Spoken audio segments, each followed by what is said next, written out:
Olá pessoal, tudo bem? Estamos aqui com mais um Anamidcast. Daltro Martins, sou vice-presidente da Anamid e eu estou aqui com Eric Leite. Eric Leite. Eric Leite, participou agora há pouco de uma palestra, um painel sobre visão computacional. Então, Eric, vamos conversar um pouquinho sobre esse tema, mas antes, fala um pouquinho de você, te apresenta, conta para nós um pouquinho da tua história. Obrigado. Então, eu sou head de IA e Digital dentro da White Martins. A White é líder na parte de produção e distribuição de gases industriais e medicinais no Brasil. Faz parte do Grupo Linde, que é o maior do mundo, né? É uma empresa centenária, então você imagina o desafio, né, de transformar uma empresa centenária em cada vez mais digital. A gente tem conseguido isso ao longo dos anos, vai fazer 8 anos que eu estou lá. Eu sou engenheiro de formação, mas eu tenho mestrado em inteligência artificial, já trabalho com isso há mais de 15 anos. Tem algumas pessoas que acham que a inteligência artificial nasceu com vídeo no TikTok, né? Filtro no Instagram. Não, isso já acontece há muito tempo, né?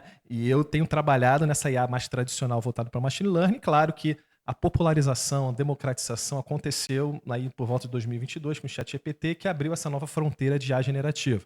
Mas eu tenho trabalhado muito com as áreas de negócio dentro da White, justamente tentando como é que eu encontro valor na inteligência artificial, como é que eu gero resultado, como é que eu gero valor para as áreas, seja em distribuição, operação, a parte comercial, como é que eu uso essa tecnologia para realmente gerar resultado. Acho que é isso que eu faço lá.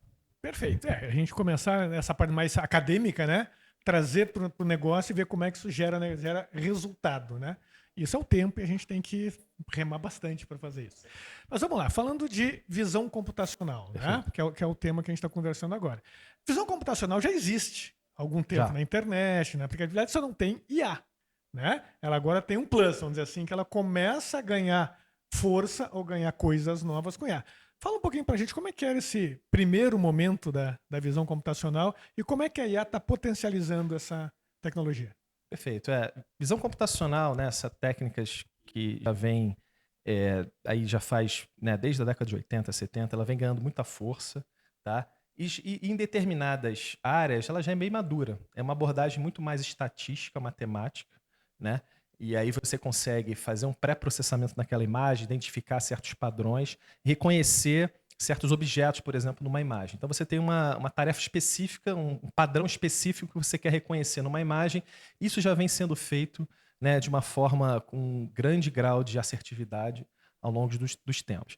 E aí você teve esse boom todo com a IA generativa, né? Como eu falei, né, nasceu ali, teve uma popularização, um hype maior com o ChatGPT, mas desde o modelo Transformer do Google, em 2017, isso foi sendo... E o aumento do poder computacional das máquinas, os algoritmos ficaram mais sofisticados, e aí surgiu o ChatGPT, que no primeiro era só texto e texto, né? Você enviava um prompt, né, um comando em texto, você recebia um resultado em texto. E as coisas estão evoluindo muito rápido, né? Está cada vez mais rápido, a gente vê esse futuro aí muito mais multimodal. O que é multimodal? Você pode colocar qualquer tipo de dado, formato de dado de entrada, pode ser um texto, mas pode ser uma imagem também, pode ser um áudio, né? E você também gera outros tipos de formato de dados, não só texto, mas você gera também imagens, outras coisas. Então, algumas pessoas já utilizam, né? A Midjourney, outras ferramentas, o próprio ChatGPT hoje já faz isso. Você pode falar, olha, crie, por exemplo, a imagem de um carro. Ele vai lá e consegue criar para você. Agora você também pode pegar uma imagem de um carro, imputar dentro de uma IA generativa e ele também ou criar um texto ou criar outros tipos de imagem. Então, essas novas técnicas de visão computacional potencializadas com IA LLM, né, IA generativa que a gente chama, ela tenta entender mais o contexto. Então você quer identificar uma lixeira, tem a lixeira ali. A lixeira você pode treinar, né, aquela técnica de IA, de reconhecimento de imagem padrão para identificar a lixeira. Só que o LLM ele entende muito mais o contexto e correlaciona outras coisas naquela imagem. Não necessariamente você vai treinar especificamente para uma lixeira, mas você vai treinar de uma forma mais geral e fazer correlações. É um pouco como a nossa visão funciona. Né? A gente não foi treinado com lixeira. A gente, claro, teve alguns exemplos que a gente identificou desde criança o que era uma lixeira, mas se você pegar um arquiteto, alguém que faça um design de produto muito diferente, criar uma lixeira completamente nova, a gente sabe que aquilo é uma lixeira, muitas vezes a gente não consegue nem explicar, né, que aquilo é uma lixeira, mas sabe que é uma lixeira. Mesma coisa para mesa, cadeira, tem umas cadeiras futuristas, né? Mas você sabe que aquilo é uma cadeira ou uma mesa. Né? Tem certas características características que você consegue absorver da imagem de forma até inconsciente e você consegue saber que aquilo é uma cadeira. A IA generativa, a visão computacional potencializada com a IA generativa vai nesse sentido. Você entender mais contexto e você consegue fazer correlações com outras áreas de domínio. Então, você vai só treinar. Se você treinar que uma lixeira é dessa maneira, determinada maneira, né, retangular, por exemplo, de repente, se vier uma lixeira um pouco diferente, né, um formato de um cilindro, por exemplo, um pouco mais baixa, tem alguma forma diferente, de repente, aquele algoritmo matemático que a gente já esteja implementando não vai funcionar tão bem como uma IA generativa, como uma técnica de visão computacional potencializada com IA generativa pode fazer. Então, acho que eu vejo isso, é você ter um aumento potencial de você reconhecer outros tipos de objetos, outras formas, de uma maneira muito mais fácil, é entender o contexto muito mais próximo do que a gente faz como humanos, do que a outra abordagem que era muito mais determinística, digamos assim, é muito mais pragmática, e a gente chama até isso de IA estreita, né? Muito mais, você treina especificamente para aquele tipo de padrão. Na IA generativa você consegue ser mais abrangente. Perfeito. E aí, entendendo um pouquinho nesse conceito dela ser mais ampla, pelo contexto, né? E software. Isso é software. Né? O hardware, em tese, ele evolui de qualidade de imagem, mais pixels e tudo mais, mas você vai evoluir mesmo, então, na IA, no software que vai estar fazendo essa análise e trazendo recomendações, análises, enfim, o que ele estiver fazendo. Exato, vai ser nessa linha. Vai ser nessa linha. Perfeito. E em relação à aplicabilidade, né? Agora vamos falar um pouquinho sobre isso, porque a gente começou lá atrás com coisas muito básicas. Né? E hoje a gente tem, por exemplo, carro autônomo. Exato. Que é uma coisa que usa direto visão reconhecimento facial. Né? Então eu queria que você falasse um pouquinho como é que está isso, que evolução está acontecendo, como é que está funcionando. E tem muita aplicação, né? Eu dei o exemplo até na palestra agora, a parte de médica, de saúde. Já é comprovado, né, que algoritmos de imagem, né, de visão computacional potencializado com IA, conseguem uma assertividade para você detectar câncer de mama, né, em radiografias, né, ultrassons e tudo mais, muito maior do que médicos. Né? E se você fizer essa detecção anteriormente, né, 5 anos antes, você consegue ter um tratamento muito mais eficaz. Porque o câncer de mama, por exemplo, se você detectar em estágios iniciais, a chance de cura é muito maior. Então, você ter um grau de precisão, de velocidade, rapidez muito maior do que um humano, isso traz um ganho, né, gigantesco. Isso é um exemplo. Mas você tem outros exemplos. Essa parte que você falou, reconhecimento facial, também a gente falou na palestra. Hoje, né, o Reino Unido, por exemplo, ele tem botado câmera em tudo ali. Então, ele tem usado câmera, por exemplo, controle de fronteira, né, identificar se a pessoa não precisa nem de passaporte. Né, só com o rosto ela consegue saber se ela consegue, né, tem realmente o visto, tem todas as documentações necessárias para entrar no Reino Unido. Se de repente um site é próprio ou impróprio para um determinado grupo de pessoas, se é menor de idade pode entrar ou não pode, isso também é reconhecimento facial. Por você identificar suspeitos, né, em uma multidão. Né, e aí até abre um precedente. Né? A China também está investindo muito nisso, foi falado na educação, né, para treinar, para ver se os alunos estão realmente fazendo o dever de casa, por exemplo. Né? Até isso está fazendo. Mas também a questão que abre é controle estatal, né? Vigilância estatal sobre as pessoas. Aí abre todo um leque, né, de ética, privacidade, consentimento, transparência, que eu vejo que é algo que a gente vai ter que, como sociedade, lidar com isso em algum momento. E aí, quando você fala da área de operação, por exemplo, indústria, tem muita coisa. Né? A parte de segurança, por exemplo. A gente tem equipamentos com inteligência artificial que consegue detectar se uma pessoa está vestindo um EPI, né? O equipamento de proteção individual. Isso é importante, porque é um dos nossos valores. Né? A segurança na indústria é essencial para você ter operação. E a gente mede isso com muito afinco. Então, a gente potencializar isso, ou seja, fazer uma detecção automática de se a pessoa está ou não vestindo esse EPI, se ela está em conformidade ou não com a regra vigente, é importante para a gente evitar que novos eventos aconteçam. E não só isso, você pode também especificar alguns tipos de regras, por exemplo. Eu quero que a pessoa que esteja com colete vermelho ela consiga entrar em determinada zona específica da operação. Porque o colete vermelho diz que a pessoa é capacitada, mas se você tiver um colete amarelo, você não é capacitado, você pode fazer tem um problema de risco ali. Então, ela faz essa diferenciação. Ou contagem, por exemplo, de equipamentos ou de cilindros, no nosso caso. Né? Você consegue contar rapidamente. Você não precisa uma pessoa ficar contando quantos cilindros entram e saem da plataforma. Você faz isso de forma automática, né? Através de visão computacional. Então, a gente tem uma série de aplicabilidade dentro da indústria ligados a problemas reais de negócio, tanto em segurança, mas também em manutenção, por exemplo. Então, a gente parte de uma quebra de paradigma, porque a manutenção de equipamentos, por exemplo, né, quando quebra uma planta, quando acontece algum problema na operação, na produção, isso tem um impacto muito grande, porque a gente deixa de fornecer o produto, né, para o nosso cliente. E a gente tem que reordenar toda a logística para conseguir entregar para aquele cliente, porque ele continua precisando daquele produto. Você não está produzindo, ou por algum problema você não está resolvendo. Então, como é que a gente usa não só dados de temperatura, pressão, vibração, mas visão computacional para identificar uma falha física naquele equipamento, um vazamento. Então, a gente consegue também correlacionar a visão computacional com outros tipos de dados para a gente aumentar a assertividade se aquilo ali é uma falha ou não. Porque aí você consegue preventivamente fazer uma parada rápida, consertar aquele equipamento e aumentar o tempo de vida útil daquela planta. Isso gera muito mais isso que a gente chama de redução de custo, porque você deixa de parar a planta e aí você não precisa transferir produto de um lado para o outro e você continua com a confiabilidade, que é outro valor nosso. Né? Então, quando a gente contrata uma empresa do tamanho da White Martins, o cliente quer confiabilidade. Perfeito. Né? Quer que o fornecimento não pare, que é qualidade. Então, a gente consegue, através da tecnologia, fornecer esse nível de qualidade e produtividade para nossas plantas. Perfeito. Então, tudo isso que você colocou, quer dizer, esse nível de detalhe, por exemplo, detectar um vazamento. Exato. Isso vem mais por causa da inteligência artificial generativa, não porque a câmera está identificando o cilindro. Exato. Né? Se ele está vazando, se tem um jatinho de gás no canto, se não tem, se ele está... Aí a inteligência artificial que trouxe essa possibilidade de fazer isso mais precisamente. Exato. Perfeito. E aí vamos falar um pouquinho, você colocou, né? A gente falou de identificação facial, que daqui a pouco a gente vai poder, não precisa mais de passaporte, vai lá, faz a leitura.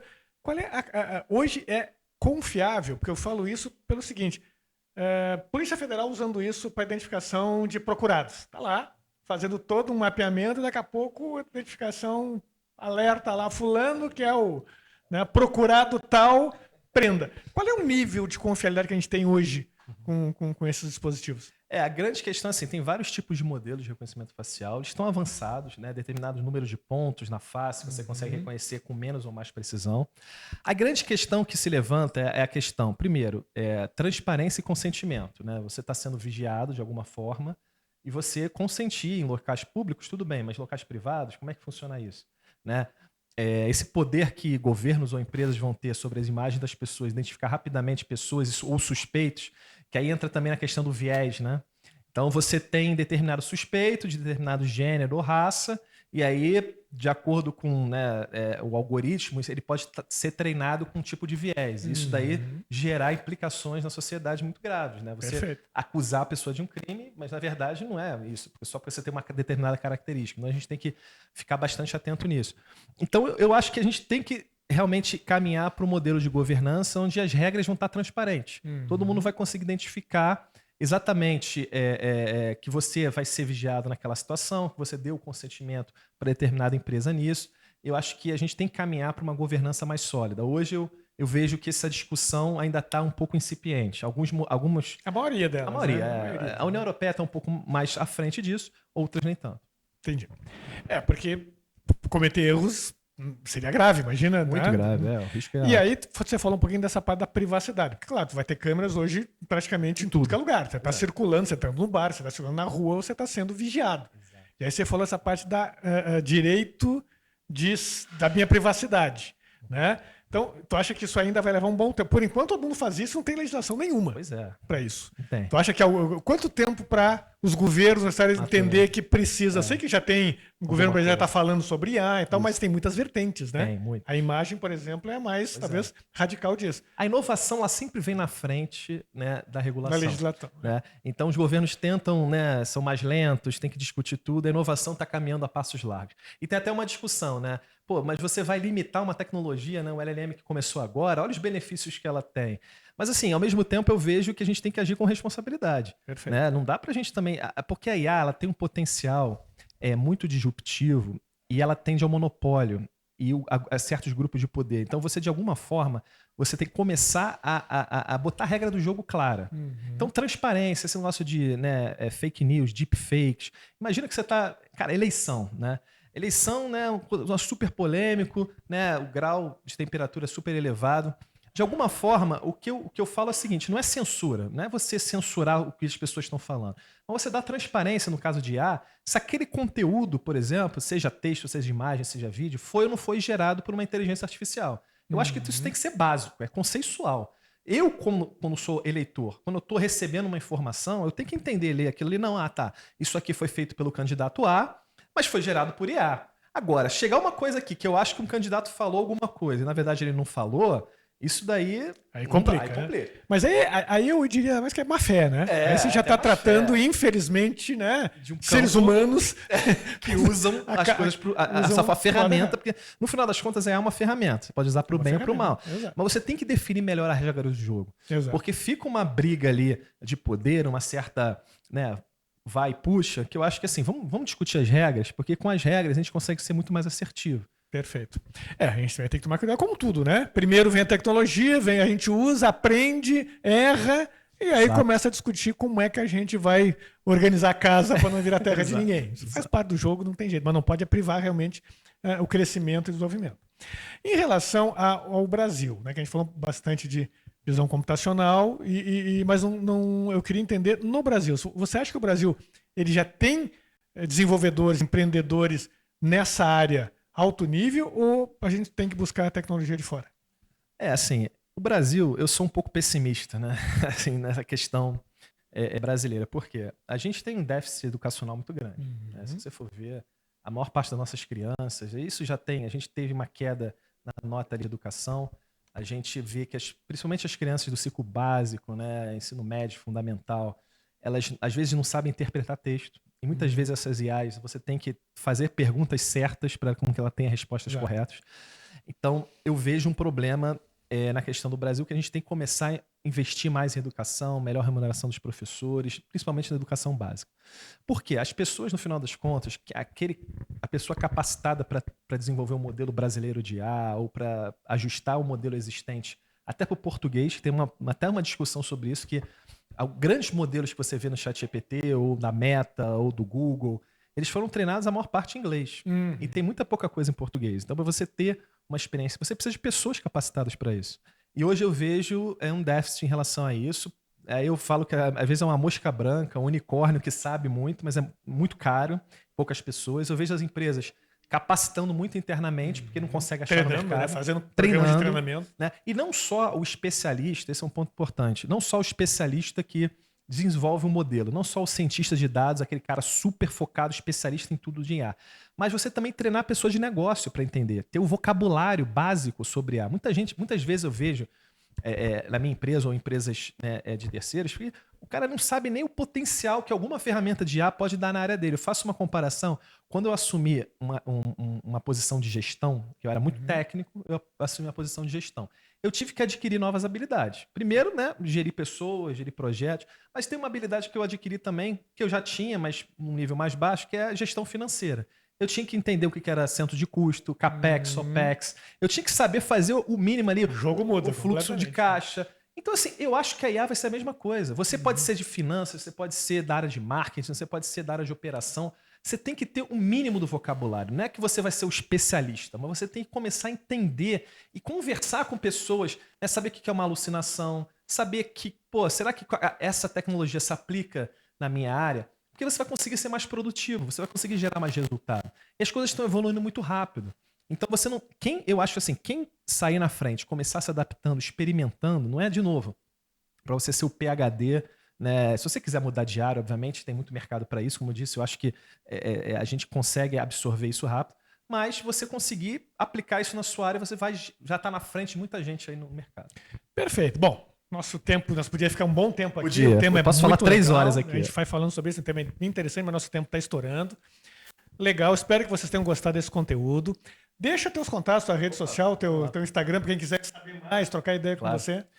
No LinkedIn, Eric Leite, né? E no Instagram, ericleite.ia. Se vocês quiserem, me sigam lá, que eu falo muito de inteligência artificial, muito aplicado em negócios. Valeu, Eric. Obrigado pelo teu tempo. Pessoal, até a próxima. Até a próxima. Foi boa?